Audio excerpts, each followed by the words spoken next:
I'm a private investigator, so when my husband started acting suspicious, I knew exactly what to do. I followed him. I documented everything. I ran background checks. What I found was worse than an affair. He was married. To someone else. While still married to me. And when I contacted his other wife, she had no idea I existed either. But let me start from the beginning because this story isn't just about bigamy. It's about trust, deception, and what happens when the person investigating becomes the victim. It's about using every skill I had to uncover a truth I never wanted to find. Before we dive in, if you're enjoying this story, please hit that like button, leave a comment telling me where you're watching from, and don't forget to subscribe with notifications turned on. Your support means everything. My name is Rachel Morgan. I'm 37 years old, and I've been a licensed private investigator for 12 years. I work out of Denver, Colorado, specializing in infidelity cases, background checks, and fraud investigations. Before that, I spent 6 years as a detective with the Denver Police Department. I know how people lie. I know the signs. I know how to follow someone without being seen, how to document evidence that holds up in court, how to dig into someone's past and find the truth they're trying to hide. I'm good at my job. Really good. My clients trust me because I'm thorough, discreet, and I always find what I'm looking for. The irony of what happened to me isn't lost on anyone. I met my husband, or the man I thought was my husband, 4 years ago at a conference in Las Vegas. I was there for a private investigators convention, learning about new surveillance technology. He was supposedly there for a medical device sales conference. His name was Marcus Sullivan. Tall, handsome, charming in that easy way that some people have. Sandy blonde hair, blue eyes, a smile that made you feel like you were the only person in the room. We met at the hotel bar. I was having a drink after a long day of seminars, and he sat down next to me and struck up a conversation. He was funny, intelligent, and genuinely interested in what I did for a living. A private investigator, he said, impressed. That's fascinating. Do you do a lot of infidelity cases? Too many, I admitted. It's depressing how often people cheat. Well, if I ever got married, Marcus said, my wife would never have to worry about that. When I commit to someone, I commit completely. Famous last words. We spent the rest of the conference together. Dinners, drinks, late-night conversations in the hotel lounge. By the end of the week, I was completely smitten. He lived in Phoenix, he said, but he traveled constantly for work. Medical device sales required him to be all over the Southwest. I'm on the road at least 2 weeks a month, he explained. It's exhausting, but the pay is good. We did long distance for 6 months. He'd fly to Denver to see me, or I'd fly to Phoenix. We'd text constantly when we were apart. Video calls late at night. It felt real. It felt right. When he proposed, at the top of Pikes Peak during a weekend trip to Colorado Springs, I said yes, without hesitation. We got married 3 months later at a small ceremony in Denver. Just a handful of friends, a judge, and a restaurant reception afterward. Marcus said his family was in Europe and couldn't make it on short notice. My own family was small. My mom had passed away from cancer 2 years earlier, and my dad lived in Florida with his new wife. He came to the wedding, but we weren't particularly close. So it was just us, really, building a life together. Marcus moved to Denver after the wedding. He rented out his Phoenix condo, he said, since he'd be living with me full-time now. My house in Park Hill became our house. His clothes in my closet, his toothbrush next to mine. But the travel didn't stop. If anything, it increased. I'm trying to build up my territory, Marcus explained. The first year of marriage, I need to really establish myself. Then I can request a less demanding route. But right now, I need to be available. So he'd be gone for a week, sometimes 2. He'd come home for a few days, then leave again. Phoenix, Albuquerque, Salt Lake City, Tucson. Always a different city, always a new client meeting or trade show. I understood. I dated other people who traveled for work. It wasn't ideal, but it was manageable. And when Marcus was home, he was attentive, loving, present. He'd cook dinner, we'd watch movies, we'd talk about our days. He seemed genuinely interested in my cases, asking questions about surveillance techniques and investigation strategies. You're so good at what you do, he'd say. I could never be that observant. I'd miss all the details. The first year of marriage was good. Not perfect. The travel was hard, and sometimes I felt lonely, but good. We talked about buying a bigger house, about maybe starting a family in a few years, about building a future. Then, about 14 months after the wedding, something shifted. Small things at first. Marcus started being vague about his travel schedule. Before, he'd give me detailed itineraries, which city, which hotel, which clients he was meeting. But increasingly, he'd just say Phoenix or on the road, without specifics. His texts became less frequent. Before, we'd text throughout the day, even when he was working. But now, hours would go by without a response. When I'd ask about it, he'd say he was in back-to-back meetings or his phone was on silent. And the video calls stopped. We used to FaceTime every night when he was traveling, but suddenly he'd say he was too tired, or the hotel Wi-Fi was bad, or he had an early morning. I'm a private investigator. I notice patterns. I notice when behavior changes. But I told myself I was being paranoid. Marcus wasn't cheating. He loved me. He was just stressed with work. I needed to trust him. Then came the night that changed everything. It was a Tuesday in September, about 18 months into our marriage. Marcus had been gone for 10 days, his longest trip yet. He was supposed to come home that Friday, but he'd called to say the trip was extended through the weekend. "I'm so sorry, Ratch," he said. "This client in Salt Lake is being difficult. I need to stay through Saturday at least." "Okay," I said, trying to hide my disappointment. "I understand." After we hung up, I sat in our living room feeling sorry for myself. This was our life now. Him gone more than he was home. Me eating dinner alone, sleeping alone, building a life alone despite being married. I picked up my laptop to distract myself and noticed Marcus's tablet on the coffee table. He must have forgotten it when he left for this trip. I wasn't trying to snoop. I really wasn't. But the tablet was unlocked, and when I picked it up, it opened to his email. And there, in his inbox, was an email from someone named Baby Red Heart, with a subject line, "Missing you." My stomach dropped. I clicked on the email before I could stop myself. "Marcus, I hate when you're gone this long. The house feels so empty without you. Emily keeps asking when Daddy is coming home. I keep telling her Friday, just like you promised. Please don't be late this time. We're making your favorite dinner. Love you so much. Yen. I read it 3 times, my brain refusing to process what I was seeing. Yen. Emily. Daddy. The house. Marcus had a wife. And a daughter. My hands were shaking. This had to be a mistake. Maybe it was an old email from before we met. Maybe Jen was an ex-wife he'd never mentioned. I checked the date. It was from 2 days ago.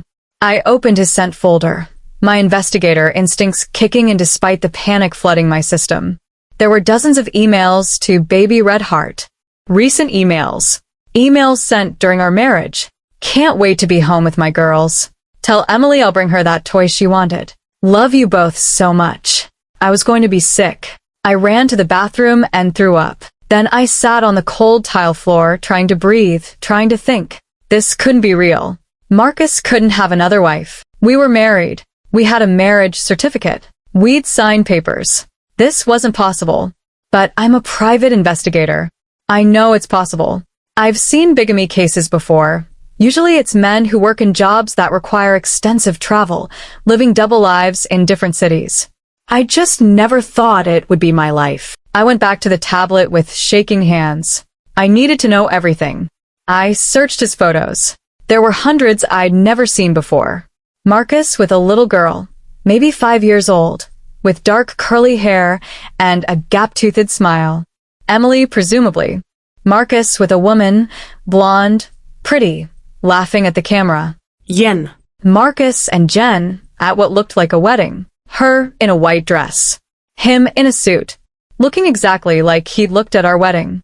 I checked the date on the photo. 3 years ago. 3 years. They'd been married 3 years. Which meant Marcus had been married to her when he met me. When he proposed to me. When he married me. I was the other wife. The mistress who didn't even know she was a mistress. No. That wasn't right either. We were both wives. Both legal. Both deceived. I spent the next 2 hours going through everything on that tablet. Emails, texts, photos, calendar entries, building a timeline, documenting evidence. Because that's what I do. I investigate. I document. I find the truth. And the truth was devastating. Marcus had married Jennifer Hayes 3 years ago in Phoenix, Arizona. They'd bought a house in Scottsdale. They had a daughter, Emily, who was 4 years old. He spent roughly half his time there. Then he'd tell Jen he had to travel for work, and he'd come to Denver. To me. To our house. To our marriage. When he told me he was in Salt Lake or Albuquerque or Tucson, he was actually in Scottsdale. With his other family. The medical device sales job? Probably real. To some extent. It gave him a plausible reason to travel constantly. But he wasn't working as much as he claimed. He was just living 2 lives. 2 wives. 2 homes. 2 completely separate existences. And neither of us knew about the other. I took screenshots of everything. Years of investigative work had taught me to document first, react later. Evidence disappears. Phones get wiped. Tablets get locked. I uploaded everything to a secure cloud drive. Emails, photos, calendar entries, text messages. Everything that proved Marcus Sullivan was a bigamist. Then I sat in the dark living room until 3 a.m. trying to process what I'd learned. My husband was married to someone else. Had been married to someone else before he even met me. Which meant our marriage probably wasn't even legal. Which meant I'd spent 18 months of my life in a relationship that was built on lies. I thought about confronting him. About calling him right now and demanding answers. But I'm a professional. I know better than to tip my hand before I have all the information. Instead, I did what I do best. I investigated. The next morning, exhausted and running on no sleep, I went to my office. I told my assistant, Derek, that I was working on a sensitive case and didn't want to be disturbed. Then I ran a complete background check on Marcus Sullivan. What I found made everything worse. Marcus had 2 driver's licenses. One in Colorado with our Denver address. One in Arizona with an address in Scottsdale. He had 2 different car registrations. The Tesla he drove in Denver was registered to Marcus Sullivan at our Park Hill address. But there was also a Ford Explorer registered to Marcus Sullivan in Scottsdale. He had credit cards I'd never seen. Bank accounts I'd never heard of. A whole financial life I knew nothing about. I pulled property records. The Scottsdale house was in both his and Jennifer's names. They'd bought it 2.5 years ago, 6 months before he met me in Las Vegas. I pulled marriage records. Marcus Sullivan had married Jennifer Hayes in Phoenix in a civil ceremony 3 years ago. Marcus Sullivan had married Rachel Morgan in Denver 18 months ago. Both marriages were legal as far as the state record showed. Because he'd never mentioned being married when we applied for a marriage license. He'd checked this single box. He'd lied on legal documents. Which meant our marriage was invalid. Which meant I wasn't really his wife, but Jennifer was. I sat at my desk, staring at all the evidence I'd compiled, and felt completely numb. I'd spent my entire career investigating cheaters, finding evidence of affairs, documenting lies. I'd seen every excuse, every cover story, every elaborate deception. But this? A completely separate marriage? An entire secret family? I'd never seen anything like it, and I had no idea what to do. I couldn't call the police yet. Bigamy is a crime, but I needed to understand the full scope before I involved law enforcement. I needed to know if there were other wives, other families, other lies. And I needed to talk to Jennifer. She deserved to know. Just like I deserved to know. We were both victims of the same man's lies. But how do you call someone and tell them that their husband has another wife? I found her information easily enough. Jennifer Hayes Sullivan, 34 years old, elementary school teacher in Scottsdale. Her social media showed a seemingly happy life, photos of her daughter, her home, occasional pictures with Marcus. In her photos, he looked exactly like he looked with me. Same smile, same affectionate poses, same man living 2 completely different lives. I drafted a message to her about 20 times, deleting each one. How do you even start that conversation? Hi, I'm your husband's other wife. We need to talk about Marcus? I have information about your marriage that you need to hear. Everything sounded insane. Finally, I settled on something simple and direct. Jennifer, My name is Rachel Morgan. I'm a private investigator in Denver, Colorado. I have information about Marcus Sullivan that I believe you need to hear. It's sensitive and personal, and I think it's best we speak directly rather than through messages. Would you be willing to have a phone call? I promise this is legitimate and important. Rachel. I sent it through Facebook Messenger, since her account was public, and then sat staring at my phone, waiting. She responded within an hour. Is this about an investigation? Is Marcus in some kind of trouble? I took a deep breath and typed. It's complicated, but yes, in a way. Can you call me? Here's my number. 20 minutes later, my phone rang. This is Jennifer. A woman's voice said. She sounded wary. You said you have information about my husband? Yes, I said. And I'm so sorry to have to tell you this, but I think it's better you hear it directly. Jennifer, Marcus is married to me too. We got married 18 months ago in Denver. I had no idea you existed until last night when I found emails on his tablet. Silence. Then, that's not possible. We've been married for 3 years. We have a daughter. We have a life. You must be mistaken. I wish I was, I said, but I'm not. I'm looking at our marriage certificate right now, dated 18 months ago. My name is Rachel Morgan. I'm a private investigator. I live in Denver. Marcus splits his time between Denver and Phoenix. He tells me he's traveling for work. He tells you the same thing. We're both his wife, Jennifer. And neither of us knew about the other. More silence. I could hear her breathing, could almost feel her world crumbling the way mine had the night before. Prove it, she finally said, her voice shaking.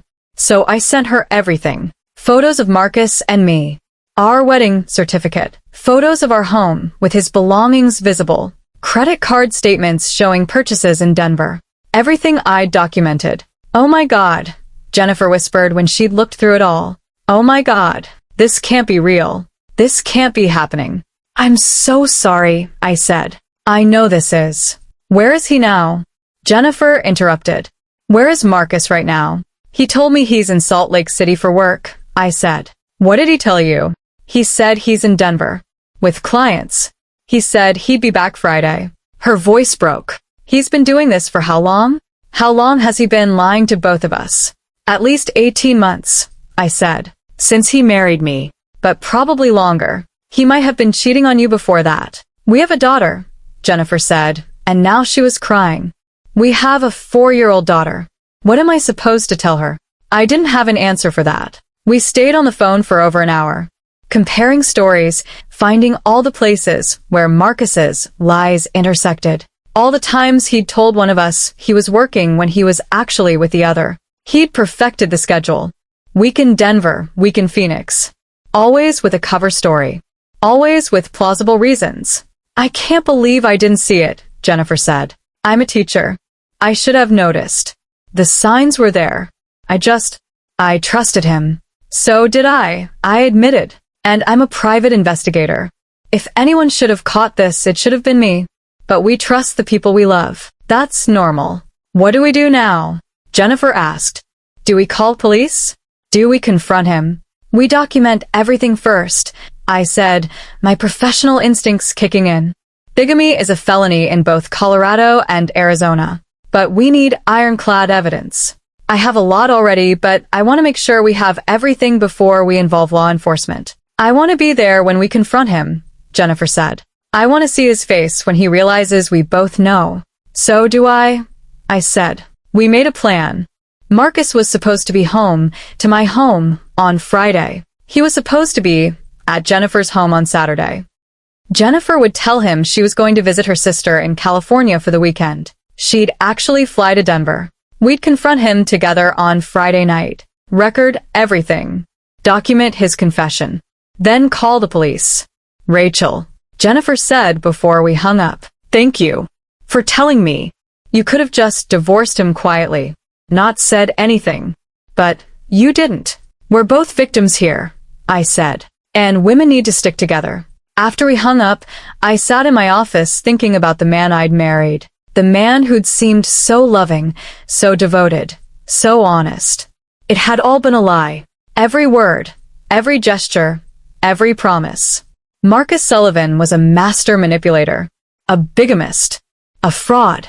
And he had no idea that his two wives had found each other, or that we were about to destroy his carefully constructed house of lies. Friday was 3 days away. 3 days to prepare. 3 days to gather more evidence. 3 days to make sure when we confronted him, he had absolutely no way to talk himself out of this.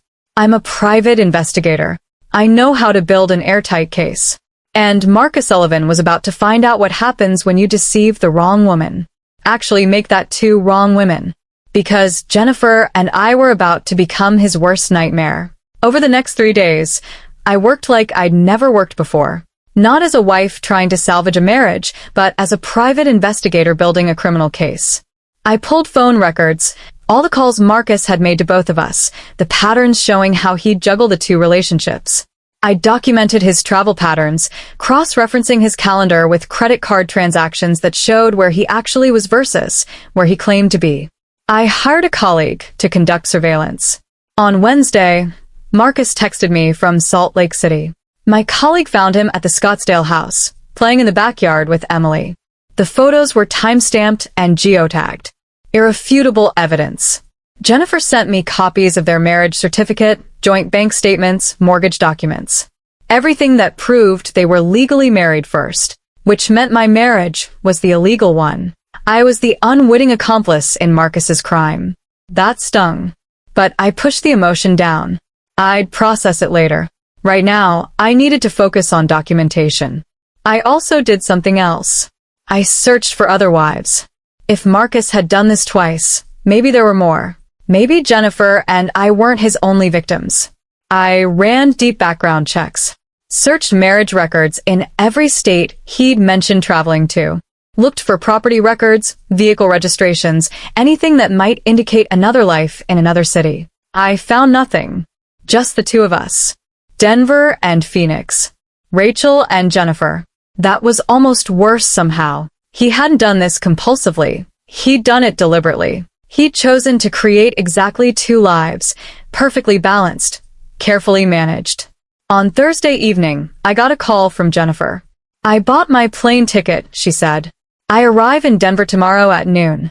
Marcus thinks I'm going to my sister's in LA. Good, I said. I'll pick you up from the airport. We should meet before he gets to the house. Make sure we're on the same page about how to handle this. Rachel. Jennifer's voice was small. Are you scared? Terrified. I admitted. But also angry. You? Same. I keep thinking about Emily. About what this is going to do to her. She loves her daddy so much. My throat tightened. I'm sorry. About Emily. About all of this. It's not your fault, Jennifer said. Neither of us did anything wrong. He did this. All of it. Thursday night, Marcus called me from Salt Lake. Hey babe, he said, and I had to grip the phone tightly to keep from screaming at him. Just wanted to let you know I'll be home tomorrow evening around 6. Want me to pick up dinner? Sure, I said, keeping my voice neutral. That sounds good. I've missed you, Marcus said. This has been a long trip, has it? I asked.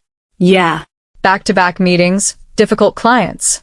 I'll be glad to be home. Home. Which home? Which wife? See you tomorrow, I said, and hung up before he could say I love you. I couldn't bear to hear those words, knowing they were lies. Friday morning, I cleaned the house obsessively. I don't know why. Maybe because I needed something to control when everything else felt like chaos. Maybe because having Marcus's other wife in my home felt like it required. I don't know. Preparation. I picked Jennifer up from DI at noon. I'd seen her photos, but meeting her in person was surreal. She was pretty, with long blonde hair and green eyes. She wore jeans and a sweater and looked exhausted. We stood awkwardly at baggage claim, not sure how to greet each other. Finally, Jennifer pulled me into a hug. Thank you for doing this, she said. For not hiding it. For including me. Of course, I said. We're in this together now. We got coffee at a shop near the airport and sat across from each other, 2 women connected by the worst possible circumstance. Tell me about him, Jennifer said. How did he seem with you? Was he a good husband? I thought so, I said. He was loving, attentive when he was home. He seemed genuinely interested in my work. He cooked dinner, we'd watch movies together. It felt real. It was the same with me, Jennifer said quietly. He was a great dad to Emily. Patient, playful. He'd help with bedtime, read her stories. And with me, he was romantic, thoughtful. He remembered anniversaries, brought flowers for no reason. I thought we were happy. We were both happy with a lie, I said. How do you think he managed it? Jennifer asked. Logistically, I mean, how did he keep track of it all? Practice, I said. And planning. He probably had calendars for each life, made sure the stories lined up. The medical device sales job gave him perfect cover for constant travel. Does he even really have that job? Jennifer wondered. I checked. He does. Works for a company called MedTech Solutions. But I doubt he's working as much as he claims. He's using the job as an excuse to maintain two separate lives. We spent the afternoon going over our plan. We'd wait for Marcus to arrive at my house. We'd let him walk in, let him relax, let him think everything was normal. Then Jennifer would come out from the bedroom where she'd be waiting. And we'd watch his world fall apart. Should we record it? Jennifer asked. The confrontation? Already planning on it, I said. Colorado is a one-party consent state for recording. As long as one of us knows the recording is happening, it's legal. And it'll be useful evidence. Evidence for what, exactly? Jennifer asked. What happens to him? What's the punishment for bigamy? In Colorado, it's a Class 6 felony, I explained. Up to 18 months in prison and up to $100,000 in fines. In Arizona, similar penalties. He'll likely face charges in both states. Good, Jennifer said firmly. He should face consequences. There's also the question of which marriage is legal, I said carefully. You married him first, which means legally, you're his wife. My marriage is void. I'm not actually married to him. Jennifer looked at me with unexpected sympathy. That must be awful. Finding out your marriage isn't even real. It's complicated, I admitted. Part of me is relieved. At least I can walk away cleanly. You have to figure out divorce proceedings, custody, everything. You have Emily to think about. I've been thinking about that, Jennifer said. About whether to divorce him or just let the criminal charges handle it. If he goes to prison, I'll file for divorce while he's incarcerated. Makes it simpler. That's smart, I said. Less confrontation. At 5:30, we went back to my house. Jennifer marveled at seeing Marcus's things. His jacket hanging in the entryway, his shoes by the door, his coffee mug in the kitchen cupboard. It's so strange, she said, seeing his stuff here. In another house. Another life. I know, I said. I looked at photos of him at your house with Emily, and it felt like looking at a stranger. We set up the recording equipment. I had a small camera hidden on a bookshelf with a clear view of the living room. My phone would record audio as backup. Then Jennifer went to wait in my bedroom, and I sat on the couch, my heart pounding, waiting for my fake husband to come home. At 6:15, I heard his key in the lock. Marcus walked in carrying takeout bags, smiling. Hey babe, I got Ty from that place you like. He looked the same.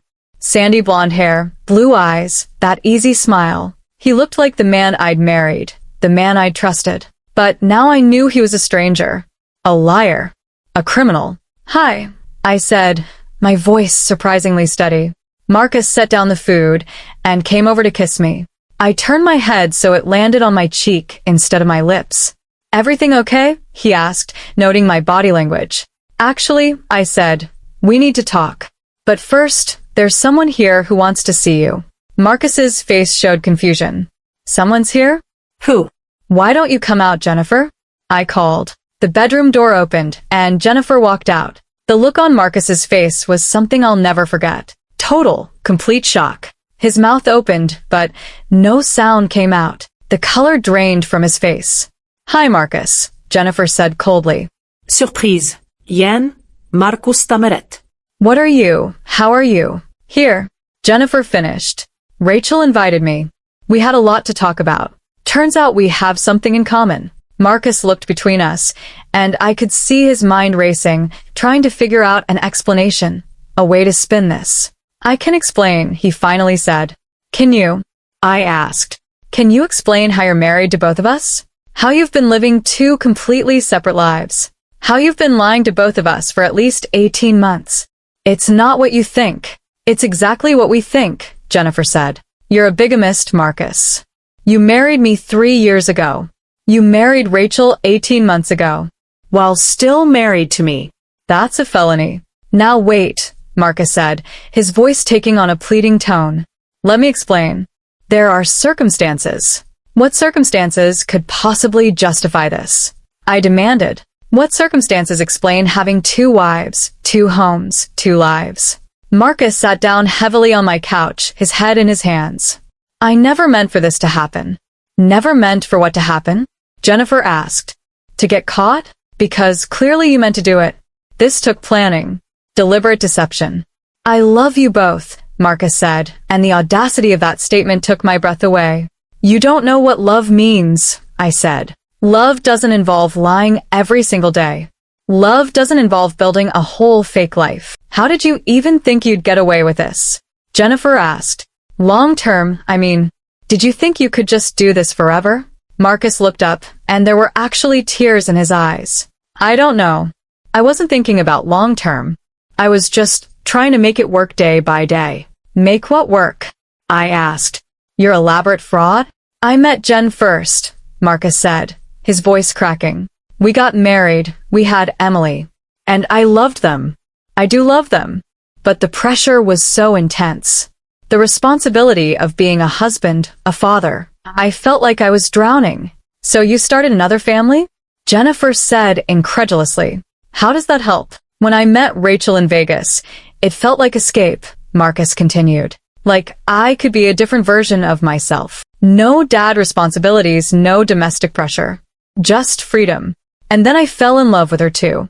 And I didn't want to lose either of you. So instead of choosing, you just decided to have both, I said. Regardless of how that affected us. Regardless of the law. Regardless of basic human decency. I'm sorry, Marcus said, tears streaming down his face now. I'm so sorry. To both of you. You deserved so much better. You're right, Jennifer said. We did. And we're going to get it. Rachel, is this recording? Every word. I confirmed. Marcus's head snapped up. You're recording this? Of course we are, I said. We're documenting your confession, which you just gave us. On camera. Admitting to bigamy, admitting to deliberate fraud, admitting to everything. The fear on Marcus's face was satisfying in a way I'm not proud of. What are you going to do? He asked. We're calling the police, Jennifer said. You committed a felony. Actually, multiple felonies. And you're going to face consequences. Please, Marcus said. Please don't. Think about Emily. If I go to prison, what happens to her? You should have thought about Emily before you committed crimes, Jennifer said coldly. This is your fault, not ours. I pulled out my phone. I'm calling Denver PD now. I used to work there, so I know exactly who to contact. Rachel, wait, Marcus said, standing up. Please. Can we talk about this? Can we figure something out? There's nothing to figure out, I said. You broke the law. You destroyed 2 families. There are consequences for that. I called Detective Sarah Chun, someone I'd worked with during my time with DPD. Sarah, it's Rachel Morgan. I need to report a felony. Bigamy. The suspect is at my location, and we have a full confession on video. Sarah arrived with another detective 30 minutes later. By then, Marcus had stopped crying and was just sitting on my couch, looking defeated. I provided the detectives with everything. The video confession, the marriage certificates, the documentation of Marcus's 2 lives, Jennifer's flight records showing she'd come from Phoenix. This is one of the more clear-cut bigamy cases I've seen, Sarah said after reviewing everything. Mr. Sullivan, you're under arrest for bigamy under Colorado law. You have the right to remain silent. They read him his Miranda rights, handcuffed him, and let him out of my house. Our house. His house. One of his houses. Jennifer and I stood in my living room after they left, the Thai food still sitting untouched on the kitchen counter, and looked at each other. We did it, Jennifer said. We did, I agreed. And then we both started crying. Not for Marcus.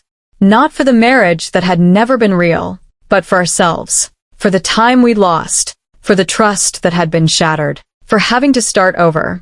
But we'd done it together. two women who'd been pitted against each other without knowing it, who'd found each other and fought back. And that was worth something. Marcus Sullivan had thought he was clever enough to maintain two separate lives. But he'd underestimated the two women he'd deceived. Especially since one of those women was a private investigator who knew exactly how to build a case. And now he was going to learn exactly what happened when your lies caught up to you.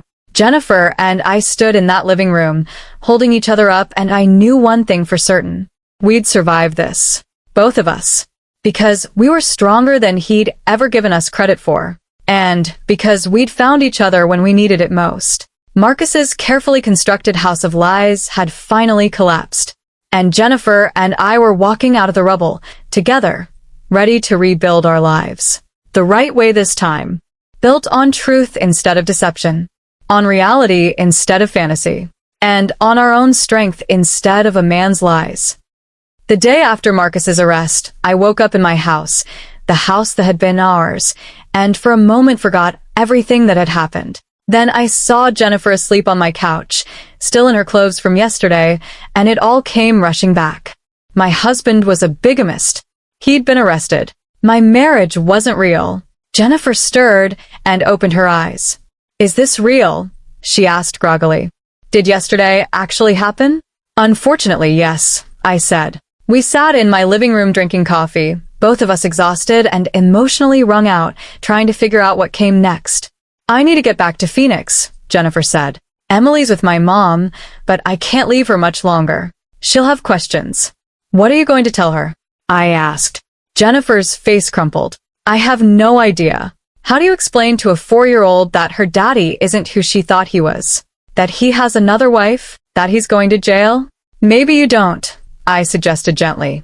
"Maybe you just say daddy made some mistakes and has to go away for a while. She doesn't need all the details at 4. "My mom knows," Jennifer said. "I had to tell her something when I said I was flying to Denver. She was furious when I explained. Said she never trusted Marcus, that something always seemed off about him." "Did she really?" I asked. "Or is that hindsight?" "Probably hindsight," Jennifer admitted. "But she did think it was weird how much he traveled. How he was never around for holidays. Always had an excuse why we couldn't visit his family in Europe." She made air quotes. "Which I guess makes sense now. He didn't have family in Europe. That was just another lie." We exchanged contact information and promised to stay in touch. Jennifer needed to get back to her daughter, her life, her reality. And I needed to start picking up the pieces of mine. At the door, Jennifer hugged me tightly. "Thank you," she said. "For calling me. "For including me." For making sure we did this together." "We're in this together," I said. "Whatever happens next, we're not alone." After Jennifer left for the airport, I sat in my silent house and tried to process everything. I'd spent 18 months building a life with someone who didn't exist. The Marcus I'd known was a carefully constructed persona, designed to deceive me. How much of it had been real? Any of it? I thought about our conversations, our intimate moments, the future we'd planned. Had he felt anything genuine? Or was I just a convenient second life, an escape from his real family? My phone rang. It was Sarah Chun from Denver PD. "Rachel, just wanted to update you. Marcus made bail this morning. His lawyer posted $50,000. My stomach dropped. He's out. For now. He's been ordered to stay in Colorado pending trial and to have no contact with either you or Jennifer Hayes. He violated the no-contact order. He goes straight back to jail." "How soon is the trial?" "Probably 6 to 8 months. The DA's office is building their case. They'll want testimony from both you and Jennifer. Your video evidence is solid, but they'll need corroborating testimony." After we hung up, I called Jennifer to warn her that Marcus was out on bail. She was already at the airport waiting for her flight.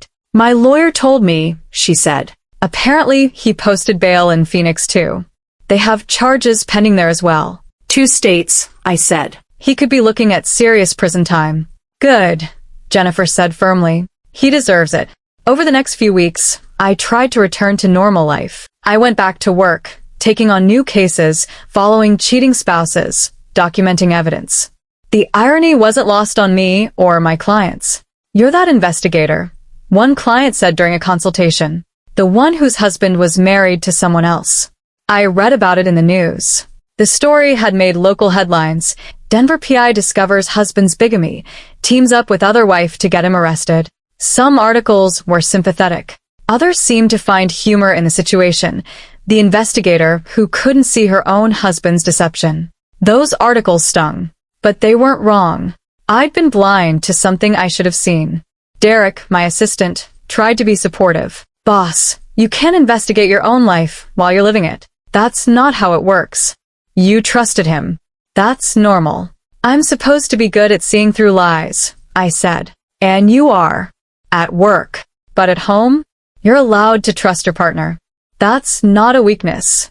Jennifer and I texted daily. She was dealing with her own fallout, explaining to Emily that Daddy wasn't coming home for a while, fielding questions from friends and neighbors, dealing with the shame and embarrassment of being the wife who didn't know. People keep asking me how I didn't realize, she texted one day. Like it's my fault for not being suspicious enough. Same here, I replied. Apparently we're both supposed to have X-ray vision into our partner's secret lives. It's victim blaming, Jennifer wrote. He's the criminal.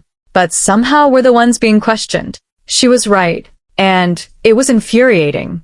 A month after Marcus's arrest, I got a call from his lawyer. Ms. Morgan, this is Richard Kastner. I represent Marcus Sullivan. I'd like to discuss a possible resolution to this situation. There's nothing to discuss, I said. Your client committed bigamy. He's facing criminal charges. End of story. Mr. Sullivan would like to speak with you. To apologize personally. To try to make amends. He's under a no-contact order, I pointed out, which could be modified if you agreed to meet with him. Under supervised conditions, of course. Why would I do that? Because Mr. Sullivan is deeply remorseful. Because he wants to take responsibility for his actions. Because he's asking for a chance to explain himself to you directly. He explained himself plenty when we arrested him, I said. I don't need to hear more lies. Please consider it, Kastner said. Mr. Sullivan's mental health is deteriorating. He's having severe anxiety and depression. Seeing you might provide closure for everyone involved. I'll think about it, I said, though I had no intention of agreeing. But I called Jennifer to tell her about the request. His lawyer called me too, she said. Same spiel. Marcus is suffering. Marcus is remorseful. Marcus wants to apologize. Are you considering it? I asked. Part of me wants to, Jennifer admitted. I want to hear him explain. I want to understand how he thought this was okay. But another part of me thinks it's just more manipulation. That he wants to try to convince us not to testify. That's exactly what it is, I said. His trial is coming up. He wants us to feel sorry for him. Do you feel sorry for him? Jennifer asked. I thought about it. No. I feel sorry for Emily. I feel sorry for us. But Marcus? He made his choices. He knew what he was doing. Same, Jennifer said. He destroyed our lives deliberately. I don't owe him anything. 6 weeks after the arrest, I filed paperwork to have my marriage to Marcus annulled. Since he was already married when we wed, our marriage was void from the beginning. It had never been legal, which meant I'd never actually been married. 18 months of my life, and legally, none of it counted. The annulment was straightforward since there was clear evidence of fraud and an existing legal marriage. Within 3 weeks, I had my annulment decree. Jennifer's situation was more complicated. She was his legal wife, which meant she had to file for divorce. And there was Emily to consider, custody, child support, visitation. My lawyer says I should wait until after the criminal trial, Jennifer told me on one of our now regular phone calls. If Marcus goes to prison, custody becomes automatic. If he doesn't, we'll have to figure out supervised visitation. Do you think he'll actually get prison time? I asked. My lawyer thinks so. Bigamy is a felony in both states. Plus there's fraud. He lied on legal documents, forged signatures on marriage licenses. The evidence is overwhelming. I hope you're right, I said. He shouldn't get away with this. 2 months after the arrest, I got a surprise visit at my office. A woman in her 60s, well-dressed, looking nervous. Ms. Morgan? I'm Eleanor Sullivan. Marcus's mother. Ist her. Marcus's family was supposedly in Europe. Another lie. I didn't know you existed, I said bluntly. I gathered that, Eleanor said. May I sit? I gestured to a chair, too curious to refuse. I want to apologize, Eleanor said, for my son, for what he's done to you, and to Jennifer. Did you know?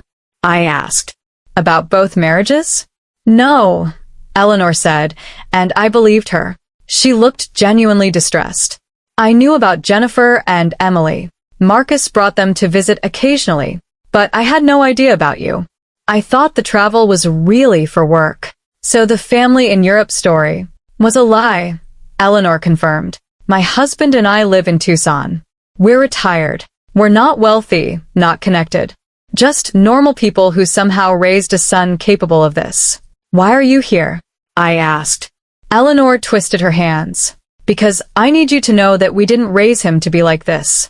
We taught him honesty, integrity. I don't know what went wrong.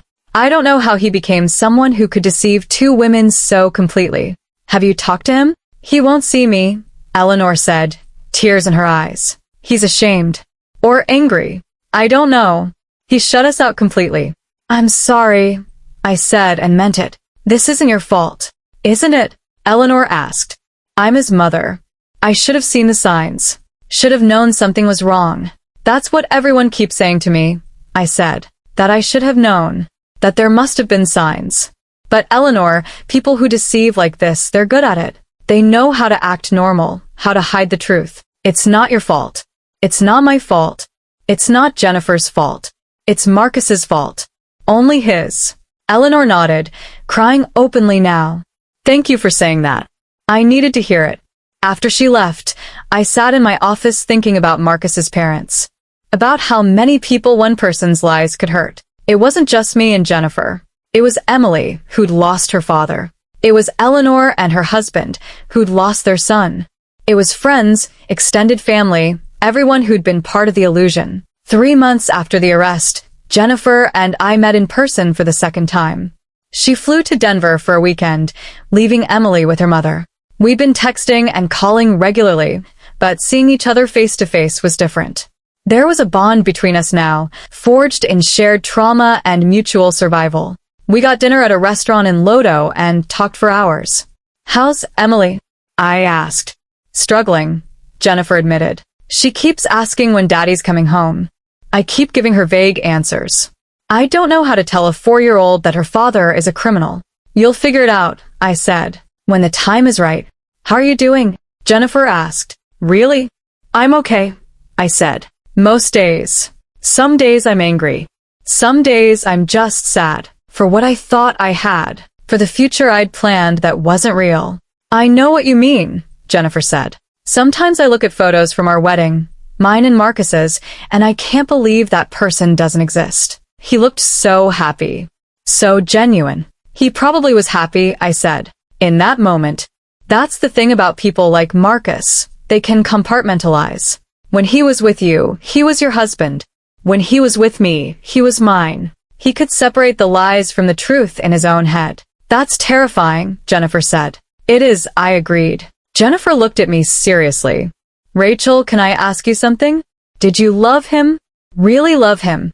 I thought about it. I loved who I thought he was. But that person didn't exist. So, did I really love him? Or, did I love a fictional character he was playing? I think about that too, Jennifer said. About whether any of it was real. The moments we shared. The life we built. Was any of it genuine? I don't know, I admitted. And I'm not sure it matters. Real or not, it's over now. And we're better off. Are we? Jennifer asked. Sometimes, I'm not sure. Before, I had a husband. A partner. Someone to help with Emily, to share the bills, to be there. Now I'm a single mother with a daughter who's confused and hurt. How is that better? It's better because it's true, I said. You're not living in a lie anymore. Yeah, single parenting is hard. But at least you're not being deceived every single day. Jennifer nodded slowly. You're right. I know you're right. It's just hard. It is hard, I agreed. But we're handling it. Both of us. We spent the rest of the weekend together. We went to museums, walked around the city, had brunch at a cafe in Cherry Creek. It felt good to have someone who understood exactly what I'd been through, who didn't judge or question or make me feel like I should have known better. We should do this more often, Jennifer said as I dropped her at the airport Sunday evening. Get together, I mean. Not let Marcus be the only thing that connects us. I'd like that, I said. You're the only person who really gets it. Same, Jennifer said. Rachel? Thank you. For everything. For telling me the truth. For being someone I can talk to about this.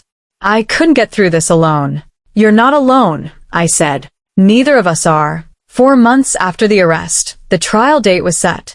Both Colorado and Arizona were prosecuting, but Colorado's trial would come first, since that's where Marcus was arrested. The DA's office called me in to prepare for testimony. They walked me through what questions I'd be asked, what evidence would be presented, how the defense might try to discredit me. They'll probably try to paint you as someone who should have known. The prosecutor, Michael Torres, warned me. You're a private investigator. They'll ask why you didn't run a background check on your own husband. Why you didn't notice the signs. Because you don't investigate people you trust, I said. Exactly. And that's what we'll emphasize. That trust is normal in relationships. That you had no reason to be suspicious until the behavior changed. And when it did change, you immediately investigated and found the truth. What about Jennifer? I asked. Will she testify? Yes. She's our star witness in a way. She was the legal wife. She has a child with Marcus. Her testimony will be powerful. Is Marcus going to testify? His lawyer hasn't decided yet. Legally, he doesn't have to. But if he doesn't, the jury will wonder why. What's his defense? I asked. How does he plan to explain bigamy? His lawyer is going to argue mental health issues. That Marcus has an untreated disorder that caused him to compartmentalize his life. That he didn't have criminal intent. He was just trying to manage overwhelming anxiety and made bad choices. That's bullshit, I said flatly. I agree, Michael said. But it's all they've got. The evidence of intent is overwhelming. He deliberately lied on marriage documents. He maintained separate identities. He planned this carefully. That's not mental illness. That's fraud. 5 months after the arrest, I got a letter from Marcus. It must have been sent before the no-contact order because it arrived at my office address, which he knew. I almost threw it away without reading it, but curiosity won. Rachel, I know you probably don't want to hear from me. I know I have no right to ask anything of you, but I need to try to explain. I never meant to hurt you. I know that sounds hollow, but it's true. When I met you, I was drowning in my life with Jennifer. Not because she was bad or I didn't love her, but because I felt trapped.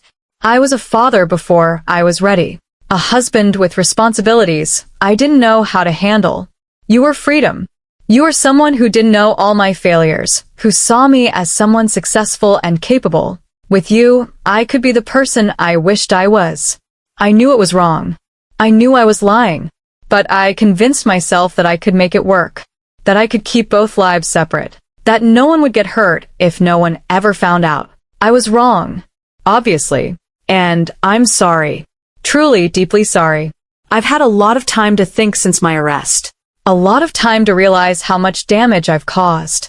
To you, to Jennifer, to Emily, to my parents, to everyone who trusted me. I don't expect forgiveness.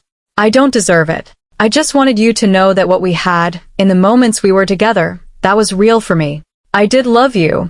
I do love you. Even though I know that doesn't matter now. I hope someday you can find happiness again. Real happiness, with someone who deserves you. Someone who won't lie to you every single day. I'm sorry I wasn't that person. Marcus. I read the letter twice, then filed it away with all my other evidence. His lawyer would probably claim I solicited this letter, tried to use it against me somehow. But I wasn't going to destroy it. It was part of the record. And part of me, a small, stupid part, wanted to keep it as proof that maybe some tiny piece of what we'd had was real, even if the relationship as a whole was a lie. Jennifer called that evening, and I told her about the letter. He wrote to me too, she said. Similar content. Apologizing, explaining, saying he loved me. I threw mine away. Maybe I should have too, I said. Why didn't you? I don't know. Closure, maybe? Evidence that he's capable of remorse? He's capable of saying the words, Jennifer corrected. But is he actually sorry? Or is he sorry he got caught? Probably the latter, I admitted. Did he mention Emily in your letter? Jennifer asked. In mine, he asked about her. Wanted to know if she was okay. If she missed him. No, I said. My letter was all about his feelings, his struggles, his apology. Figures, Jennifer said bitterly. Even in his apology letters, he makes it about himself. 6 months after the arrest, the trial began. I sat in the courtroom watching jury selection, watching Marcus sit at the defense table in a suit and tie, looking respectable and remorseful. Looking nothing like a criminal. That's what made people like Marcus dangerous. They didn't look like criminals. They looked normal. Charming. Trustworthy. Jennifer was there too, sitting on the opposite side of the courtroom. We'd agreed not to sit together during the trial, didn't want the defense to paint us as conspiring against Marcus.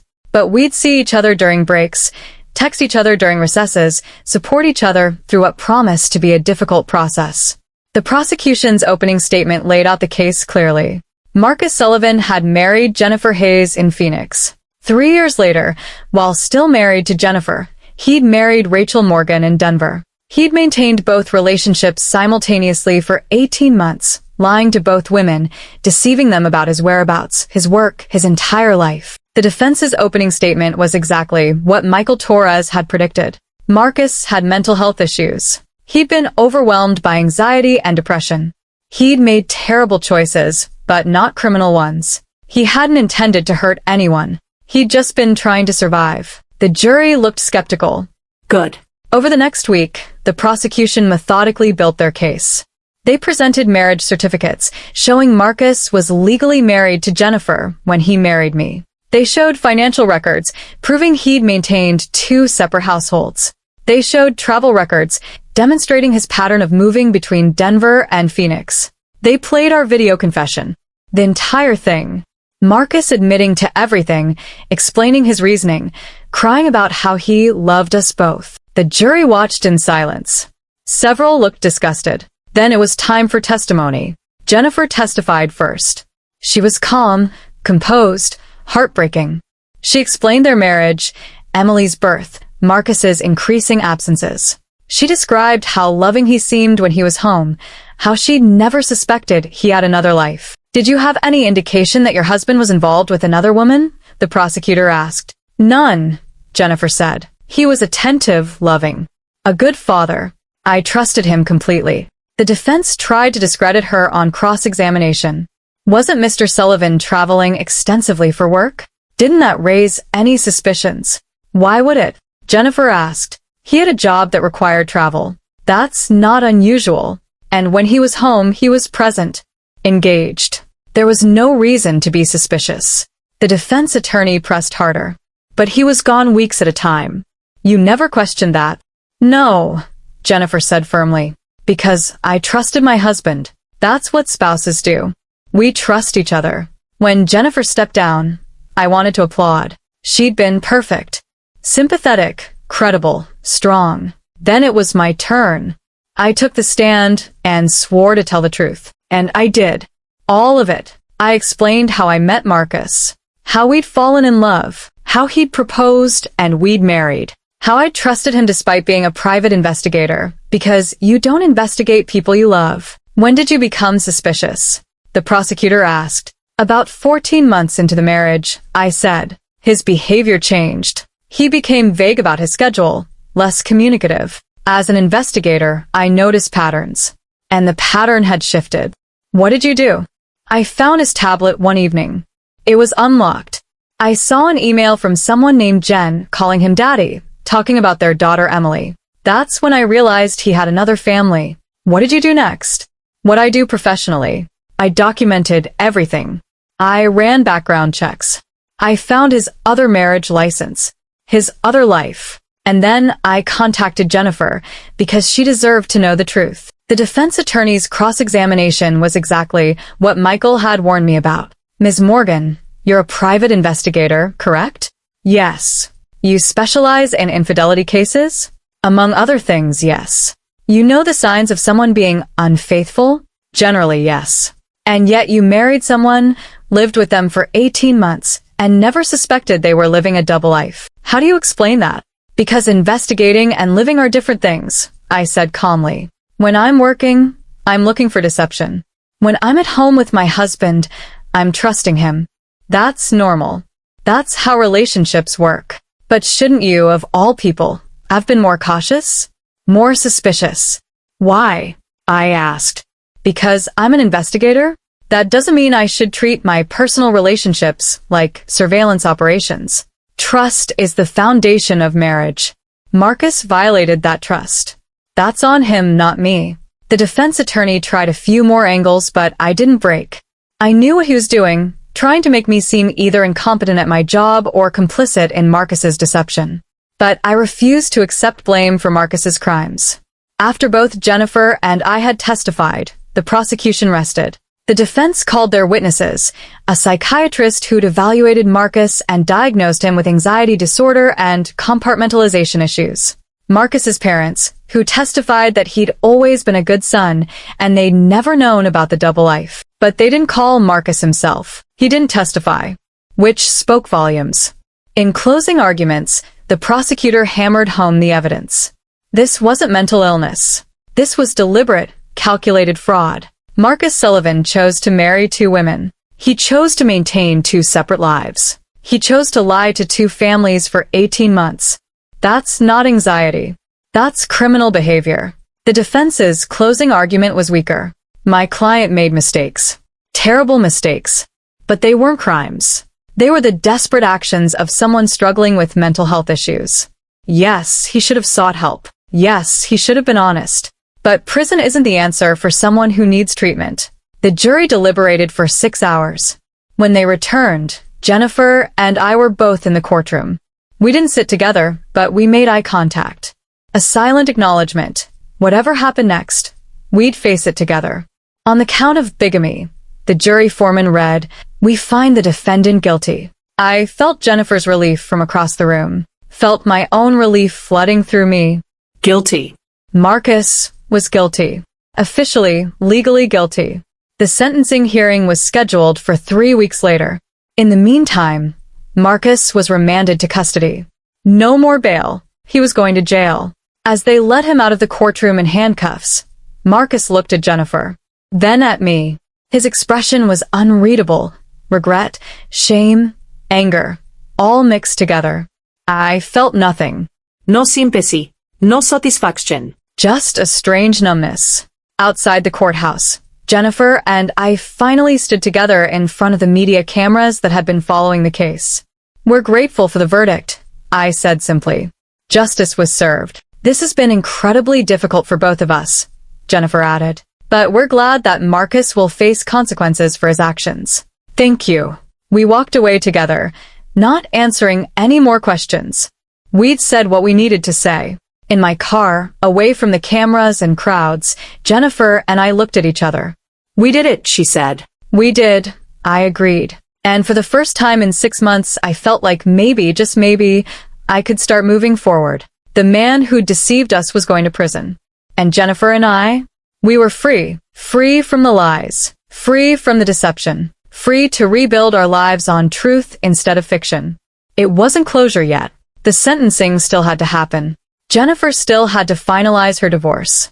I still had to process everything that had happened. But it was a start. A start to healing. A start to moving on. A start to believing that maybe trust wasn't foolish after all. Because Jennifer and I had trusted each other. Two women who should have been enemies became allies. Became friends. And that was worth more than any marriage built on lies ever could be. Marcus Sullivan had tried to divide us, without us even knowing we existed. Instead, he created an unbreakable bond.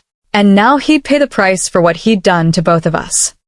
3 weeks after the guilty verdict, Jennifer and I sat together in the courtroom for Marcus's sentencing hearing. This time, we sat on the same side. We didn't need to maintain appearances anymore. We were openly, publicly allies. The prosecution had recommended the maximum sentence, 18 months in prison for the Colorado bigamy charge, plus fines. Arizona's charges were still pending, which could add more time. Marcus's lawyer argued for leniency. "Your Honor, my client has already lost everything. His reputation, his career, his family. He's a first-time offender with documented mental health issues. Prison won't rehabilitate him, treatment will. The judge, a woman in her 50s named Judge Catherine Reynolds, looked unimpressed. Mr. Sullivan, she said, do you have anything you'd like to say before I impose sentence? Marcus stood. He looked terrible, thinner than he'd been at trial, dark circles under his eyes, his suit hanging loose on his frame. Your Honor, I know what I did was wrong. I know I hurt people I claim to love. There's no excuse for my actions. I was selfish and cowardly. I destroyed 2 families because I was too weak to face my problems honestly. He turned to look at Jennifer and me. Rachel, Jennifer, I'm sorry. I know that doesn't change anything. I know I've caused you both pain that sorry can never fix. But I need you to know that I regret every lie, every deception, every moment I made you feel like you weren't enough when the truth is I was never enough for either of you. His voice broke. He was crying now. I don't expect forgiveness. I don't deserve it. I just hope someday you can both find peace. Find happiness with people who will treat you the way I should have. He sat down. The courtroom was silent. Judge Reynolds looked at him for a long moment. Mr. Sullivan, you've presented yourself as remorseful, as someone who made mistakes due to mental health struggles. But I've reviewed the evidence in this case extensively. The level of planning, the deliberate deception, the maintenance of 2 completely separate lives, that's not mental illness. That's calculated fraud. You didn't accidentally marry 2 women. You chose to. You forged documents.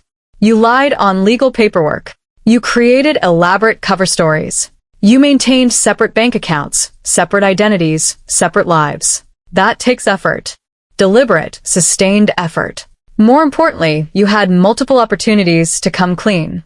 To seek help. To end one relationship before starting another. You chose not to. You chose to continue deceiving both women for 18 months. That's not a mental health crisis. That's a pattern of criminal behavior. Jennifer grabbed my hand.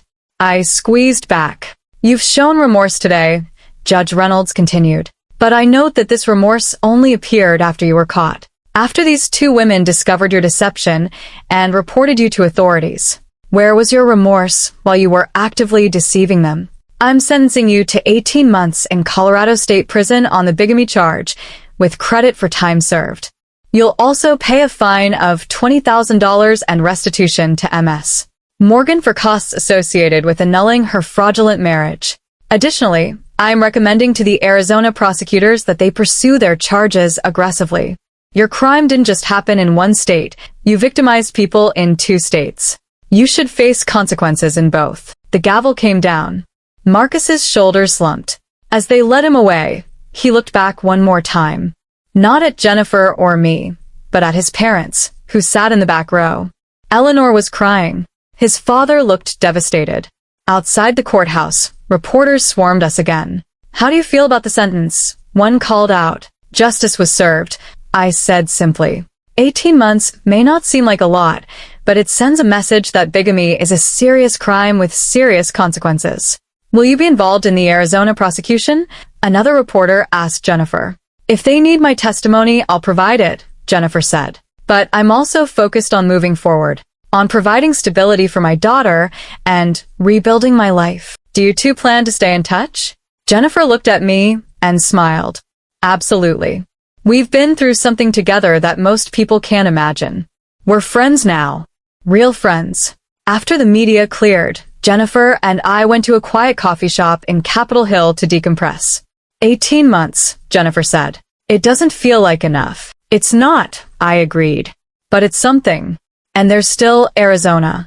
Do you think they'll actually prosecute? Jennifer asked. Michael said they're building their case now. They'll probably wait until Marcus finishes his Colorado sentence, then prosecute him there. Could add another year or more. Good, Jennifer said. He should serve time. Real time. We sat in silence for a moment, both processing. You know what the weird part is? I said. I don't feel satisfied. I thought I would. I thought when he was sentenced, I'd feel vindicated. But I just feel empty. Same, Jennifer admitted. I wanted him to pay, and he is. But it doesn't undo what he did. It doesn't give me back the time I lost or the trust he destroyed. No, I agreed. But maybe that's not the point. Maybe the point is just that he faced consequences. That we didn't let him get away with it. We didn't, Jennifer said firmly. We fought back. Both of us. My phone buzzed. A text from Derek. Boss, we have a new client consultation at 4. Want me to take it or reschedule? I looked at the time. It was 2:30. I had time to get back to the office. I should get back to work, I told Jennifer. Me too, she said. I have a flight back to Phoenix at 6. Need to get home to Emily. How is she doing? I asked. Really? Jennifer's face clouded. She's struggling. She keeps asking about Daddy. I've been telling her he had to go away for work, but I don't know how long I can keep that up. She's smart. She knows something's wrong. Are you going to tell her the truth? Eventually. When she's old enough to understand. Right now, I'm just trying to protect her innocence as long as I can. We hugged goodbye in the parking lot, promising to talk soon. As I drove back to my office, I thought about Emily. She was the innocent victim in all this. She hadn't chosen any of this, hadn't done anything wrong, but she'd lost her father anyway. That was the part that made me angriest about Marcus's crimes. Not what he'd done to Jennifer or me. We were adults. We'd survive. But Emily? She was 4 years old. She'd grow up with a father in prison, grow up knowing he'd lied to her mother, grow up with the weight of his crimes. That was unforgivable. Back at the office, I threw myself into work. New cases, new investigations, new people's problems to solve. It felt good to focus on something other than my own situation. But the reminders were everywhere. Clients would mention seeing me in the news. Other investigators would ask how I was doing. Even my apartment, which I'd started thinking of as the crime scene, felt tainted by Marcus's presence. 2 months after the sentencing, I made a decision. I put my house on the market. You sure about this? Derek asked when I told him. It's a good house. Good neighborhood. It's full of memories I don't want, I said. Every room reminds me of Marcus. Of the lies. I need a fresh start. The house sold within 3 weeks. I made a decent profit. Denver's real estate market was strong, and started looking for a new place. I found a condo in the Highlands neighborhood, smaller than the house, but modern, with floor-to-ceiling windows and a view of downtown. It was nothing like my old place. Nothing Marcus had ever seen or touched or contaminated with his presence. Moving day was cathartic. I threw away anything that reminded me of Marcus. Photos, gifts, even furniture we'd bought together. I wanted nothing from that life. Jennifer called while I was unpacking boxes. New place? She asked when I told her about the move. Fresh start? I confirmed. I couldn't stay in that house anymore. I get that. I've been thinking about moving too. But with Emily in preschool, her friends nearby, my job, it's harder. How's the divorce going? Slowly, Jennifer sighed. Marcus's lawyer keeps filing motions to delay. Trying to drag it out. But my lawyer says we should have it finalized within 6 months. What about custody? Marcus waived his parental rights, Jennifer said. His lawyer advised him to. With a felony conviction and prison time, he'd never get custody anyway. And honestly, I think he knew Emily was better off without him. That must be a relief. It is. But it's also sad. Emily deserves a father. A real father, not whatever Marcus was. And now she doesn't have that. She has you, I said. That's more than enough. I hope so, Jennifer said quietly. 3 months after the sentencing, I got a call from a producer at a true crime podcast called Deception Unlimited. We'd like to feature your story, she said. The private investigator who discovered her husband's bigamy. It's compelling. I don't know, I said hesitantly. It's still pretty fresh. We'd handle it sensitively. Let you tell the story in your own words. And honestly, Rachel, your story could help other people. Help them recognize signs of deception. Help them understand they're not alone if it happens to them. I thought about it. Part of me wanted to keep the story private, to move on and forget. But another part, the part that had spent 12 years helping people uncover truth, wanted to use my experience to help others. Can I think about it? I asked. Of course. Take your time. I called Jennifer to ask what she thought. Do it, she said immediately. Tell her story. Maybe it'll help someone else avoid what we went through. You'd be okay with me talking about you? About us? As long as you change Emily's name, Jennifer said. I don't want her to be identifiable when she's older. But otherwise? Yes. Tell the story. All of it. So I agreed to do the podcast. We recorded over several sessions, me telling the entire story from meeting Marcus to his conviction. The producer asked thoughtful questions, never sensationalizing, always treating the story with respect. The episode aired 4 months after Marcus's sentencing. It was called The Investigator's Blind Spot. The response was overwhelming. Thousands of downloads. Hundreds of emails from listeners sharing their own stories of deception. Several women reached out to say they'd checked their partner's background after listening and found lies they'd never suspected. One email stood out. Rachel, I'm a private investigator in Miami. I listened to your podcast episode and immediately went home and ran a background check on my fiancé of 2 years. What I found devastated me. He's already married to someone in Fort Lauderdale. They never divorced. He's been lying to me for our entire relationship. Because of your story, I discovered the truth before I married him. Before I became complicit in bigamy, without knowing it. You saved me from what you went through. Thank you for being brave enough to share your story. Thank you for turning your pain into prevention. With gratitude, Lisa M. I read that email 3 times crying. My story had helped someone. My experience, as painful as it was, had prevented someone else from going through the same thing. Maybe that was the point of all this. Not the conviction or the sentencing, but the possibility that our pain could spare others. I forwarded the email to Jennifer. She responded within minutes. This is why we did it. This right here. 5 months after sentencing, Marcus was transferred to Arizona to face charges there. The trial was shorter than Colorado's. The evidence was essentially the same, and he'd already been convicted once. He was sentenced to another 12 months, to be served consecutively with his Colorado sentence. Total time, 30 months in prison. Jennifer called me after the sentencing. It's really over now, she said. All the trials, all the hearings. He's in prison. It's done. How do you feel? Relieved. Exhausted. Ready to move on with my life. Have you thought about what's next? I asked.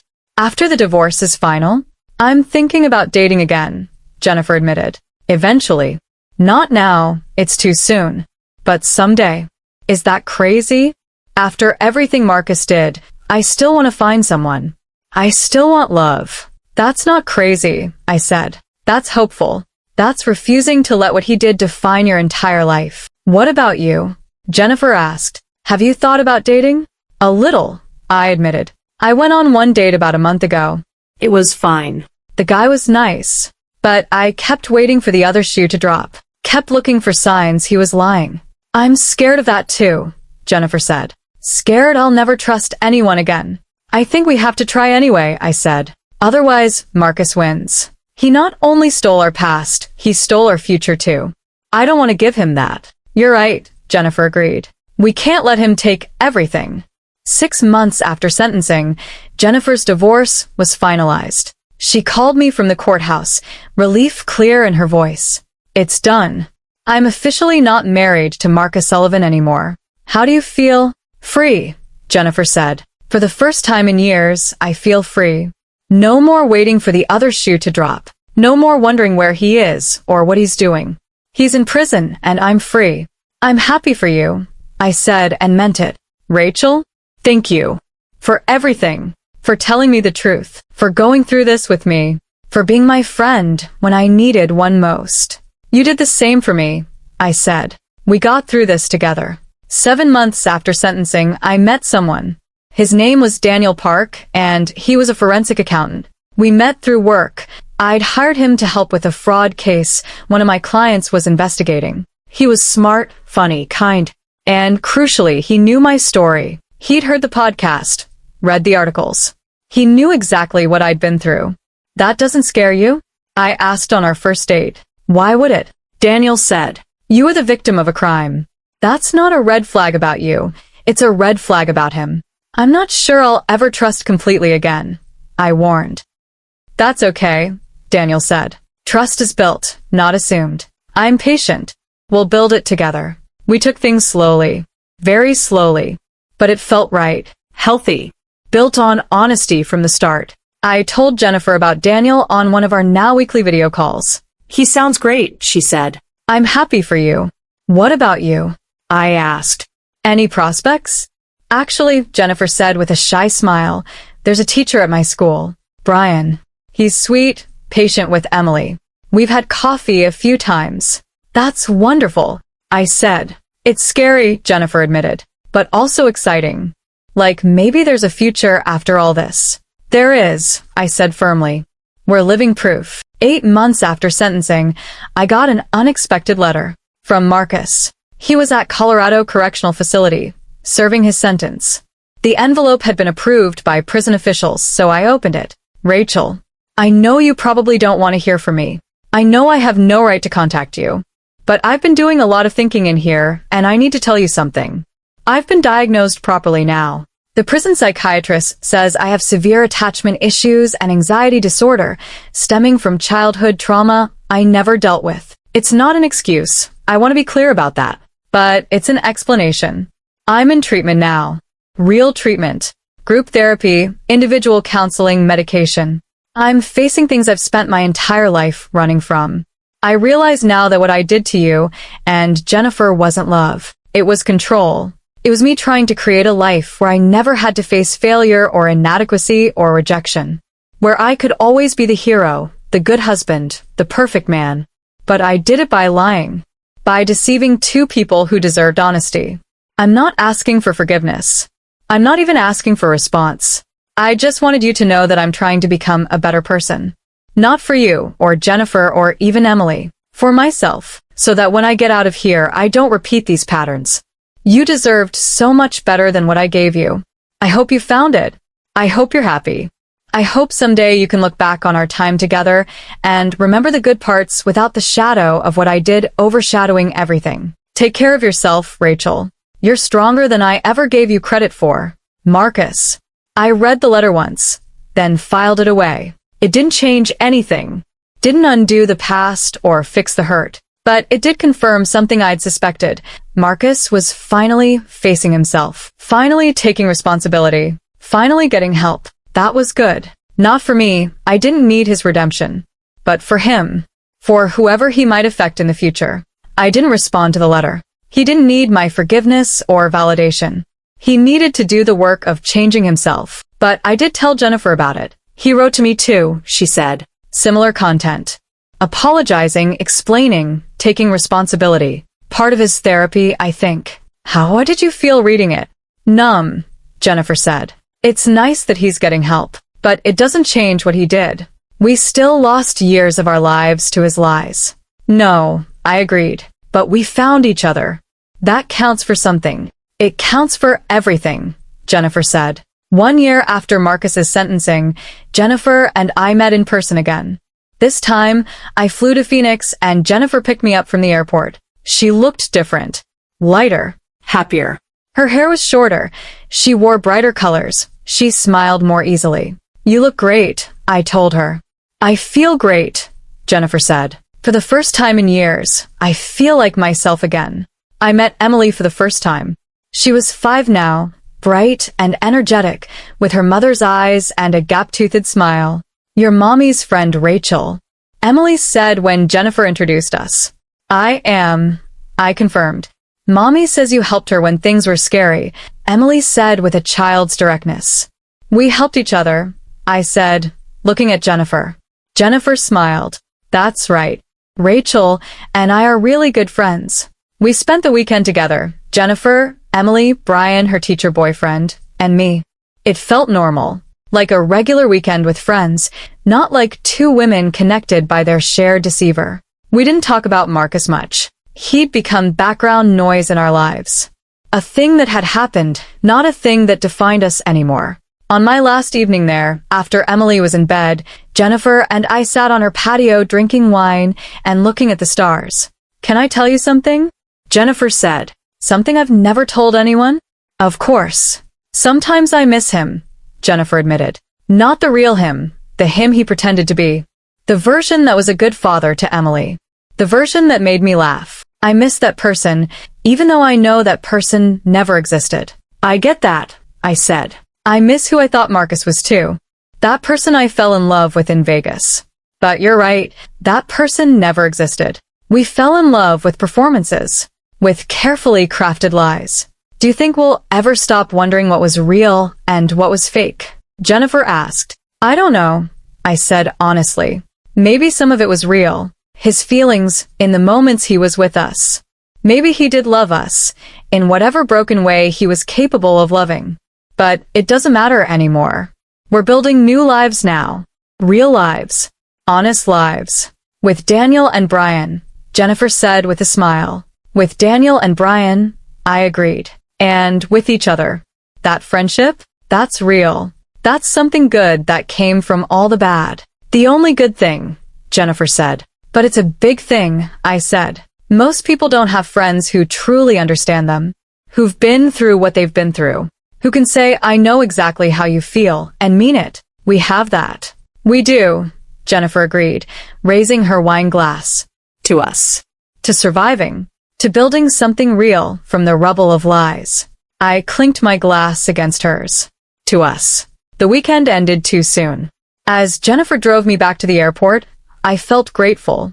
Not for what had happened. Never for that. But for what had come after.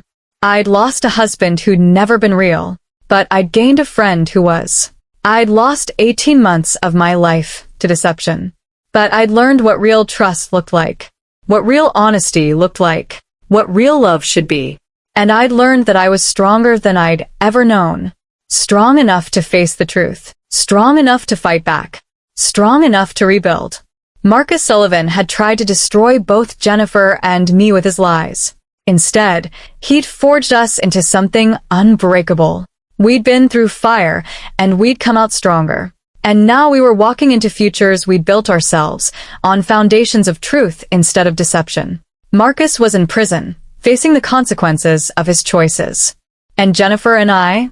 We were free. Finally, completely free. And that was worth everything we'd been through to get here. But even as Jennifer and I were healing, moving forward, building new lives, there were still moments that reminded us the crisis wasn't completely over. 2 weeks after my Phoenix visit, I got a call from Marcus's mother, Eleanor. Rachel, I hope you don't mind me calling, she said. Her voice was tired, worn down. I got your number from the court records. I needed to talk to someone who might understand. What's wrong, Eleanor? Marcus tried to hurt himself in prison, she said, and I heard her voice break. He's in the medical unit now. He's alive, but, Rachel, I don't know what to do. I don't know how to help my son. My first instinct was to say it wasn't my problem, that Marcus's choices had led him here, and his consequences weren't my responsibility. But then I thought about Eleanor, about how she'd been collateral damage too, how she'd lost her son not to death, but to his own actions. I'm sorry, Eleanor, I said and meant it. That must be incredibly hard. The prison therapist says Marcus is experiencing severe depression and guilt, Eleanor continued. They've put him on suicide watch. But Rachel, he won't talk to us. Won't see me or his father. You and Jennifer are the only ones he talks about. The only ones he thinks about. I don't think it would help for me to visit, I said carefully. Marcus needs to face what he did. He needs to work through his guilt with professionals, not seek forgiveness from the people he hurt. I know, Eleanor said. I'm not asking you to visit. I needed to tell someone. Someone who knows what Marcus did. Someone who understands why he's where he is. He's there because he committed crimes, I said. Multiple felonies. He hurt people deliberately. That's not mental illness. That's criminal behavior. And he's finally facing the consequences. But he's still my son, Eleanor said quietly. I know, I said gentler now. And I'm sorry. I'm sorry you're going through this. But Eleanor, Marcus made these choices. Not you. Not his father. Him. And only he can choose to get better. After we hung up, I sat with the information for a while. Marcus had tried to hurt himself. Some part of me felt vindicated. Good. Let him suffer like we suffered. But a larger part just felt sad. Sad that it had come to this. Sad that Emily would grow up with a father who'd been so broken he'd destroyed multiple lives. I called Jennifer to tell her. Should I feel sorry for him? Jennifer asked. Because I don't. I feel sorry for Eleanor. For Emily. But Marcus? He made his choices. I know, I said. But part of me wonders, if he'd gotten help earlier, if he'd been honest about his struggles, Could all this have been prevented? Maybe, Jennifer said, but that's not on us. We didn't cause his problems. We were just convenient victims. She was right. And yet, the news of Marcus's suicide attempt added another layer to an already complicated situation. The prison kept Marcus on suicide watch for 3 weeks. During that time, he participated in intensive therapy. When he was finally cleared and returned to general population, he wrote to both Jennifer and me again. The letters were different this time. Shorter. More honest. Rachel, I tried to die in here. I'm not proud of that. I'm not telling you to make you feel sorry for me. I'm telling you because it's part of my truth now, and I'm learning to be honest about my truths. I wanted to die because I couldn't face what I'd done. Couldn't face the person I'd become. Couldn't imagine a future where I had to live with the knowledge of how many people I'd hurt. The therapist here says that wanting to die was the easy way out. That the harder, braver choice is living and changing. So that's what I'm trying to do. I'm not the person I was when I married you. I'm not even the person I was when I got arrested. Every day in here, I'm becoming someone different. Someone who faces truth instead of running from it. I don't expect anything from you. I just wanted you to know that I'm trying. Failing sometimes, but trying. Marcus. I showed the letter to Daniel, who'd become a steady presence in my life over the past few months. How do you feel about this? He asked. I don't know, I admitted. Part of me thinks good. He should feel guilty. Should struggle with what he did. But another part recognizes that he's actually trying to change now. Actually doing the work. Does it change anything for you? Daniel asked. Knowing he's in therapy, trying to get better? No, I said. It doesn't undo what he did. It doesn't give me back the time I lost. But I guess I'm glad he's not giving up completely. For Emily's sake, if nothing else. She deserves a father who's at least trying to be better. That's very mature of you, Daniel said. Or very tired, I said. I'm tired of being angry. Tired of letting Marcus take up space in my head. I want to move on. Then move on, Daniel said simply. You don't owe Marcus your anger any more than you owed him your trust. You get to choose what you feel now. He was right. I'd spent so long being the victim of Marcus's choices. Now I got to make my own choices. And I chose to stop letting Marcus's crisis become mine. 10 months after sentencing, Jennifer called with news. Brian proposed, she said, and I could hear the smile in her voice. Jennifer. That's wonderful. When? Last night. He took Emily and me to the park where we had our first date. Got down on one knee in front of Emily and asked if he could be her bonus dad. She said yes before he could even ask me. I laughed. And what did you say? Yes, obviously. Rachel, he's so good. To me, to Emily. He knows everything about Marcus, everything we went through, and he's patient. He doesn't rush me or push me or make me feel like I should be over it by now. He sounds perfect, I said, genuinely happy for her. What about you and Daniel? Jennifer asked. Things are going well? Really well, I admitted. We're talking about moving in together. Taking it slow, but yeah. I think he might be it. I'm so happy for you, Jennifer said. We both deserve this. After everything, we deserve good men who treat us right. We really do, I agreed. The crisis had passed. The sentencing was done. The trials were over. Marcus was in prison, facing himself for the first time in his life. And Jennifer and I? We were living. Really living, not just surviving. We'd been through the worst and come out the other side. Not unscathed. We both carried scars from what Marcus had done. But stronger. Wiser. More careful, but not cynical. We'd learned that trust was still possible. That love was still worth pursuing. That one person's betrayal didn't have to define our entire futures. The crisis had been real. The pain had been real. The devastation had been real. But so was the healing. So was the friendship. So was the future we were building. Marcus Sullivan had tried to destroy us with his lies. Instead, he taught us how strong we really were. And that was the ultimate irony. The man who'd spent so much time manipulating us, controlling us, deceiving us, he'd accidentally given us the greatest gift, proof of our own resilience. We'd survived him. Both of us. And we'd do more than survive. We'd thrive. Because we were done letting Marcus Sullivan's crisis be ours. We were writing our own stories now, and they were going to have much better endings than his. 2 years after Marcus's arrest, I stood as Jennifer's maid of honor at her wedding to Brian. It was a small ceremony at a botanical garden in Phoenix, with Emily serving as flower girl. She was 6 now, bright and happy, calling Brian Dad, and seeming to have no memory of Marcus beyond the vague Daddy who went away. The wedding was everything Jennifer's first wedding hadn't been. Honest, joyful, built on a foundation of truth instead of lies. Brian's vows made me cry. Jennifer, you've shown me what courage looks like, what strength looks like. You took something broken and built something beautiful. You gave Emily stability when her world was uncertain. You trusted again when you had every reason not to.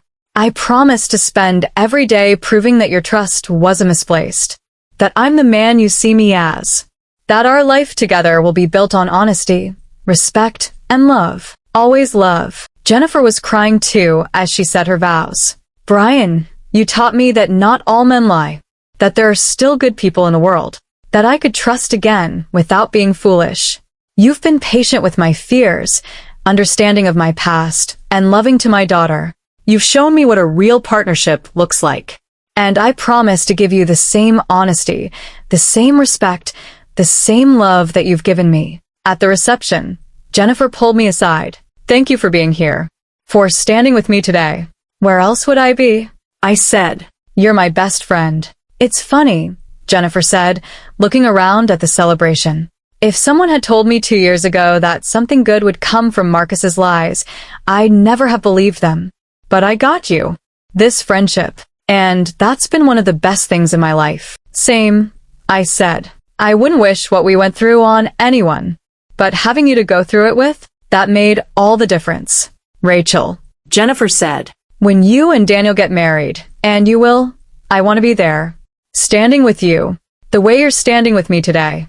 Deal, I said, hugging her. 6 months after Jennifer's wedding, Daniel proposed. We were hiking at Rocky Mountain National Park, one of my favorite places. We'd reached a summit with views stretching for miles, and Daniel pulled out a ring. Rachel Morgan, you're the strongest person I know, the bravest, the most honest. You survived something that would have broken other people, and you came out stronger. I want to spend my life with someone that resilient, someone that real. Will you marry me? I said yes through tears. We got married 8 months later in a small ceremony at my condo in the Highlands, with Jennifer and Emily flying in from Phoenix. Jennifer stood as my maid of honor, just as I'd stood as hers. My vows reflected everything I'd learned. Daniel, when I met you, I was scared. Scared to trust, scared to love, scared to believe in happiness again. But you were patient. You built trust with actions, not just words. You showed me that honesty is the foundation of everything. I promise to always tell you the truth, even when it's hard. To always choose you consciously, not out of habit. To build a life with you based on reality, not illusions. To be your partner in everything, equally and honestly. Daniel's vows made everyone cry. Rachel, you taught me that trauma doesn't define us. How we respond to it does. You could have become cynical, closed off, unable to trust. Instead, you stayed open to the possibility of love. That takes courage. I promise to always be worthy of your trust. To always choose honesty, even when a lie would be easier. To build our marriage on truth and respect. And to spend every day grateful that you chose to trust again. At our reception, Jennifer gave a toast that had the whole room laughing and crying. I met Rachel under unusual circumstances, she began. We were both married to the same man. Neither of us knew about the other. We should have been enemies. But Rachel called me instead. She told me the truth when she could have hidden it. And instead of tearing each other apart, we built each other up. Rachel showed me what real friendship looks like, what real strength looks like. And now she's found someone who sees that strength and loves her for it. Brian and I are so happy for you both. To Rachel and Daniel, may your marriage be built on truth, respect, and love. All the things Rachel deserves. After the wedding, Daniel and I honeymooned in New Zealand. 2 weeks of hiking, exploring, and being present with each other. No phones, no work, no past traumas. Just us, building memories on a foundation of truth. One evening, sitting on a beach watching the sunset, Daniel asked me something I'd been thinking about. Do you ever regret it? Meeting Marcus? Going through all that? I thought about it carefully. I regret the time I lost, the trust that was broken, the pain Marcus caused Jennifer and Emily. But regret meeting him? No. Because meeting him led to everything after. Meeting Jennifer. Learning what I'm capable of surviving. Meeting you. If I hadn't gone through that, I wouldn't be here now. That's a very zen way of looking at trauma, Daniel said with a smile. It's not zen, I said. It's just truth. Bad things happened, but good things came after. I get to choose which ones define my story. 3 years after Marcus's arrest, I got an unexpected phone call from Marcus himself. He'd been released from prison after serving his full 30-month sentence, with good behavior and completion of the prison therapy program. Rachel, I know I'm not supposed to contact you, he said. His voice sounded different, quieter, more uncertain. But I wanted to tell you something, and I wanted you to hear it directly from me rather than through lawyers or the media. What is it? I asked, keeping my voice neutral. I've decided not to fight the parental rights termination in Arizona. Jennifer's new husband wants to adopt Emily. And I'm going to consent. I'm signing away my rights permanently. I was silent processing this. I've spent the last 30 months thinking about what it means to be a father, Marcus continued. And I realize now that being a father isn't about biology. It's about showing up, being present, being honest. I never did that for Emily. I was barely there, and when I was lying about half my life. Brian is the father she deserves. He's been there for her. He's building a life with Jennifer that's stable and honest and good. Emily calls him dad. And she should. Because he is her dad in all the ways that matter. That's very mature of you, I said carefully. It's the least I can do, Marcus said. I took enough from you and Jennifer. I won't take a child's stability too. Emily deserves a real father. I'm just the guy who contributed DNA. How are you doing? I asked, surprising myself. Since release. Day by day, Marcus said. I'm in a halfway house, working as a night janitor at an office building. Not exactly medical device sales, but felons don't get a lot of career options. I'm still in therapy. Still working on myself. That's good, I said. The therapy, I mean. Rachel, I know I don't have the right to ask this, but do you think someday you might forgive me? Not for me. For you. So you're not carrying anger forever. I already forgave you, I said, realizing it was true. Not because you deserve it. Because I deserve peace. Anger was poisoning me, and I chose to let it go. That's not the same as forgetting what you did or thinking it was okay. But I'm not angry anymore. Thank you, Marcus said quietly. That's more grace than I deserve. Probably, I agreed. But we all need grace sometimes. Even when we don't deserve it. After we hung up, I told Daniel about the call. How do you feel? He asked. Okay, actually. He's doing the right thing with Emily. And honestly, I meant what I said about forgiveness. I'm not carrying that weight anymore. He's just a person I used to know. Someone who hurt me once, but doesn't have power over me now. That's healthy, Daniel said. You've come a long way. We both have, I corrected. This isn't just my journey. It's ours. You've been part of my healing. Jennifer called the next day, and we talked about Marcus's decision to let Brian adopt Emily. It's the right thing, Jennifer said. Finally, after years of doing the wrong things, he's doing something right. How's Emily? I asked. Thrilled. She asked Brian to adopt her about 6 months ago. Started calling him dad almost immediately after the wedding. This makes it official. That's beautiful, I said. Rachel, can I tell you something? Jennifer said. I'm pregnant. Jennifer. That's wonderful. Congratulations. Thank you. We're excited. Nervous, but excited. Emily's going to be a big sister. Brian's going to be a dad. And this time, it'll be built on truth from the beginning. I'm so happy for you, I said, meaning every word. For years after Marcus's arrest, my private investigation firm had grown significantly. I'd hired 2 more investigators, moved to a larger office, and specialized in helping victims of fraud and deception. The publicity from my case had brought in new clients, people who trusted me because I'd been where they were. I understood what it felt like to be deceived. I knew how to find truth when everything seemed like lies. One client, a woman named Sarah, came to me suspecting her husband of having another family. "I heard your story," she said. "The podcast, the articles. And I thought, if anyone would understand, it's you." I investigated her case carefully, documenting everything. And yes, her suspicions were correct. Her husband had another wife in Colorado Springs, another family he'd been hiding for 3 years. When I presented Sarah with the evidence, she cried. Then she thanked me. "You saved me years of wondering," she said. "Years of being lied to without knowing it. Because of you, I can move forward with truth." Cases like Sarah's made my own experience feel purposeful, made the pain worth something. I'd taken my trauma and turned it into a way to help others. I also started speaking at conferences for private investigators, teaching about investigating close relationships, recognizing patterns of deception, and managing cases where you might be personally invested. At one conference, a young investigator asked me, "How do you balance being suspicious professionally and trusting personally? Don't you always assume people are lying now?" "No," I said, "because that's not living. That's surviving. I choose to trust Daniel because that's what love requires. But I also choose to be aware, to notice if patterns change, to document if something feels wrong. Trust and awareness aren't opposites. They're partners. You can trust someone and still pay attention. You can love someone and still have boundaries." The audience applauded, and several people came up afterward to share their own stories of being deceived by people they loved. 5 years after Marcus's arrest, Jennifer's son was born. She named him William, after Brian's father, and he was beautiful, dark hair like Brian, bright eyes like Jennifer.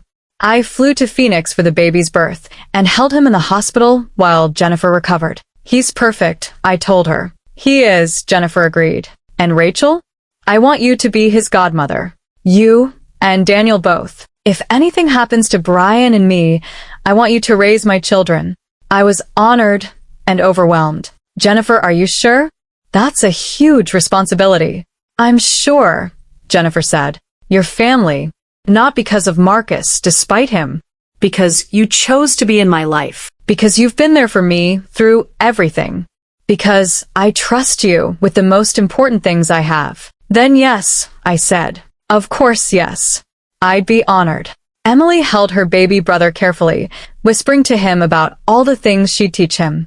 She was 7 now, happy and well-adjusted, with no memory of Marcus beyond what Jennifer had carefully explained in age-appropriate ways. "My first dad made mistakes and had to go away," Emily had told me once. "But my real dad is Dad. The one who reads me stories and makes me breakfast and helps with homework. Blood doesn't make dads. Love does." Out of the mouths of children. 6 years after Marcus's arrest, I was asked to write a book about my experience. A major publisher had read about my case and thought there was a market for a book about surviving bigamy, rebuilding trust, and finding strength after deception. I was hesitant at first. Did I really want to relive everything in book form? Put it all out there permanently? But Jennifer encouraged me. "Tell the story. Help people. That's what we've been doing all along. This is just a bigger platform." So I wrote the book. It took a year, balancing writing with running my business, with my marriage to Daniel, with being godmother to William. The book was called The Investigator's Blind Spot: How I Survived Bigamy and Found Myself. It was part memoir, part self-help guide, part legal resource for people dealing with fraud in relationships. I dedicated it to Jennifer, to the friend I found in the wreckage. Sisters not by blood, but by survival. The book launched 7 years after Marcus's arrest. It became a regional bestseller in Colorado and Arizona and was featured on several true crime podcasts and morning shows. I did interviews, speaking tours, book signings. At every event, women approached me with their own stories. Some had been victims of bigamy. Others had been deceived in different ways. All of them felt seen by my story. One woman at a book signing in Denver grabbed my hands and said, "Thank you for showing me that I can survive this. That there's life after betrayal. That trust is still possible." "Trust is always possible," I told her. "It's not naive to trust. It's human. The problem isn't people who trust. The problem is people who violate that trust. 8 years after Marcus's arrest, Jennifer and I co-founded a nonprofit called Truth After Deception. It provided resources for victims of fraud in relationships, legal advice, therapy referrals, financial planning help, and support groups. We partnered with lawyers, therapists, and investigators across the country. We created online resources, held workshops, and advocated for stronger laws against bigamy and relationship fraud. The nonprofit took off faster than we expected. Turns out there were a lot of people who'd been deceived by partners and didn't know where to turn. At our first annual fundraiser, held in Denver, Jennifer and I stood together at the podium. 8 years ago, I discovered my husband was married to someone else. I could have hidden that information, could have just walked away quietly, but I called Jennifer instead. I told her the truth, and that decision changed both our lives. Jennifer continued, "What Marcus did to us was criminal. It was cruel. It destroyed trust and shattered lives. But Rachel and I made a choice. We chose to help each other, to build friendship from tragedy, to use our pain to help others. And that choice led to this, a nonprofit that's helped over 500 people in its first year." The audience applauded. Eleanor Sullivan was in the audience, and she was crying. She'd become a supporter of our nonprofit, donating regularly and volunteering at support group meetings. "I can't undo what my son did," Eleanor had told us, "but I can help clean up the wreckage." 9 years after Marcus's arrest, I got a letter from Marcus. It was the first contact we'd had since the phone call 6 years earlier. "Rachel, I saw that you wrote a book. I bought a copy, though I'm not sure I was supposed to. Reading about what I did from your perspective was painful, but necessary. I needed to see how my actions affected you. Really see it, not just imagine it. I'm writing because I want you to know what's happened with me. Not to ask for forgiveness or sympathy, just to close the loop on a story you were part of. I've been out of prison for 6 years now. I still work as a janitor. It's honest work and it keeps me humble. I live alone in a small apartment. I'm still in therapy, still working on the issues that led me to hurt so many people. I don't date. I've decided I shouldn't. Not until I'm completely sure I can be honest in a relationship. If that ever happens, which it might not, some damage is permanent. I saw that Emily was adopted by Jennifer's husband. That makes me happy. She deserves a real father. And from what I hear, Brian is that for her. I'm glad she has the stability I never gave her. I also saw that you and Jennifer started a nonprofit, that your trauma became something that helps people. I'm glad for that too. Not glad you were traumatized. I'll carry guilt for that forever. But glad you found purpose in it. I guess I'm writing to say thank you for telling the truth when you found out, for not letting me continue hurting people, for holding me accountable. I needed that accountability even though I fought it at the time. I hope you're happy, Rachel. I hope Daniel treats you the way you deserve to be treated. I hope you've built a life you love. And I hope someday, when enough time has passed, you can think of our time together and find some small good memory in all the bad. Not for me, for you. So it's not all darkness. Take care of yourself, Marcus. I showed the letter to Daniel and Jennifer. Both had similar reactions. It was nice that Marcus was taking responsibility, but it didn't change the past. Do you think he's actually different? Daniel asked. Or is this just more manipulation? I think he's different, I said. I think prison and therapy actually forced him to face himself. But it doesn't matter. Whether he's changed or not doesn't affect my life anymore. He's not part of my story now. Good, Daniel said. He shouldn't be. I filed the letter away with all the others. A record of a chapter that was closed. 10 years after Marcus's arrest, Jennifer and I did a joint interview for a major women's magazine. The article was called The Other Wife, How Two Women Turned Betrayal into Friendship. In the interview, we talked about everything: the discovery, the confrontation, the trial, the aftermath, the healing and rebuilding, the nonprofit we'd founded, the lives we'd built after Marcus. The interviewer asked us both, "Do you regret anything about how you handled this situation?" "No," I said. "We handled it exactly right. We told the truth. We held Marcus accountable. We supported each other. We turned pain into purpose." "I agree," Jennifer said. "The only thing I regret is that Emily had to lose her father. But honestly, she didn't lose much. Brian is her real father in every way that counts. What would you tell other women who discover their partners are living double lives? The interviewer asked. Document everything, I said. Don't confront until you have proof. And don't blame yourself. People who deceive like this are professionals. They're good at it. Missing the signs doesn't make you naive. It makes you human.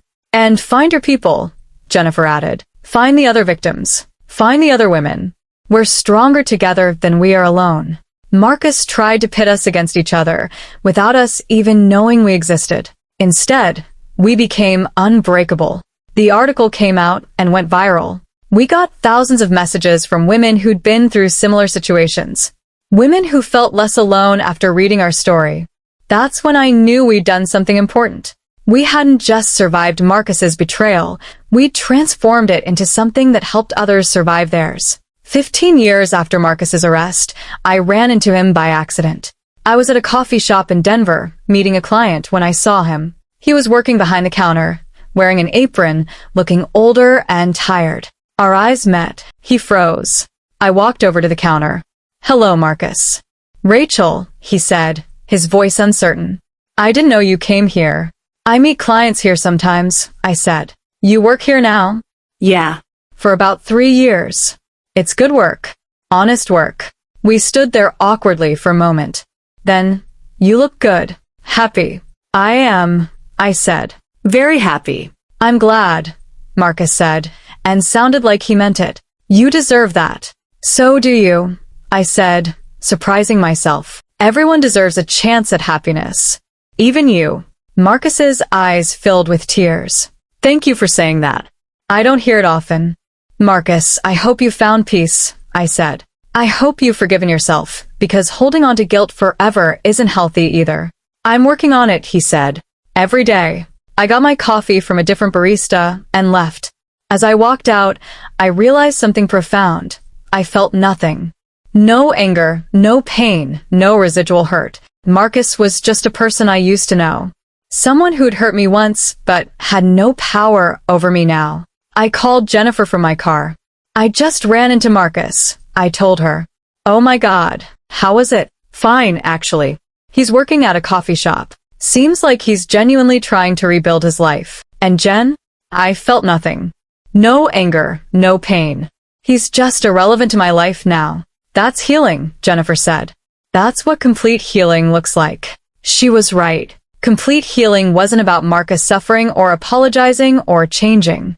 It was about him becoming irrelevant to my emotional life. 20 years after Marcus's arrest, Jennifer and I were keynote speakers at a national conference on relationship fraud. We shared the stage, telling our story to an audience of lawyers, therapists, investigators, and victims. 20 years ago, I said, I was a private investigator who couldn't see the lies in my own life. Today, I run a successful firm helping others see the truth. I'm married to an incredible man who treats me with honesty and respect. I'm godmother to 2 amazing children. I've written a book, co-founded a nonprofit, and helped hundreds of people navigate the aftermath of deception. 20 years ago, Jennifer said, I was a single mother whose world had been destroyed by lies. Today, I'm happily married to a man who shows up every day. My daughter is grown, successful, and has no memory of the chaos her early years held. My son is in college, studying to be a therapist. I've built a life that's stable, honest, and full of love. Marcus Sullivan tried to destroy us, I continued. He lied, he manipulated, he committed crimes. He thought we'd never find each other, that we'd never discover the truth. But we did, Jennifer finished. And instead of destroying each other, we built each other up. We turned trauma into friendship, pain into purpose, betrayal into a movement that's helped thousands of people. The audience gave us a standing ovation. Afterward, a young woman approached us. She couldn't have been more than 25. My boyfriend just got arrested for bigamy, she said. I just found out he has 2 other girlfriends. I feel so stupid, so naive, like I should have known. Jennifer and I exchanged glances. Then I said gently, You're not stupid. You're human. Trust is normal. Deception is the crime, not trust. How do you survive this? The woman asked, tears streaming down her face. Day by day, Jennifer said, you put one foot in front of the other. You lean on people who understand. You remember that this isn't your fault.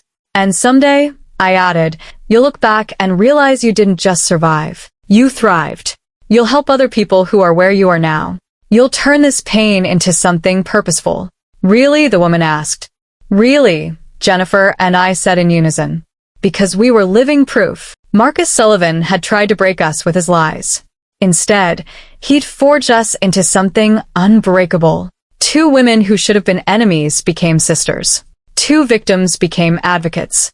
2 broken lives became a foundation for helping thousands of others. That was the ultimate resolution. Not revenge, not punishment, but transformation. We'd taken the worst thing that had ever happened to us and turned it into the best thing we'd ever done. And that was worth every tear, every sleepless night, every moment of pain. Because we hadn't just survived Marcus Sullivan. We'd outlived him, outgrown him, outsucceeded him in every way that mattered. He was working in a coffee shop, alone, carrying guilt he'd never fully shed. And we were thriving, together, helping others, building legacies. That was the real ending to our story. Not the arrest or the trial or the conviction, but the lives we built after, the people we helped, the difference we made. Marcus Sullivan's lies had been our beginning, but our truth, that was our triumph. And it was a story we'd tell for the rest of our lives. Not as victims, but as survivors. Not as enemies, but as sisters. Not as broken, but as unbreakable. That was our resolution. And it was more beautiful than anything Marcus could have destroyed.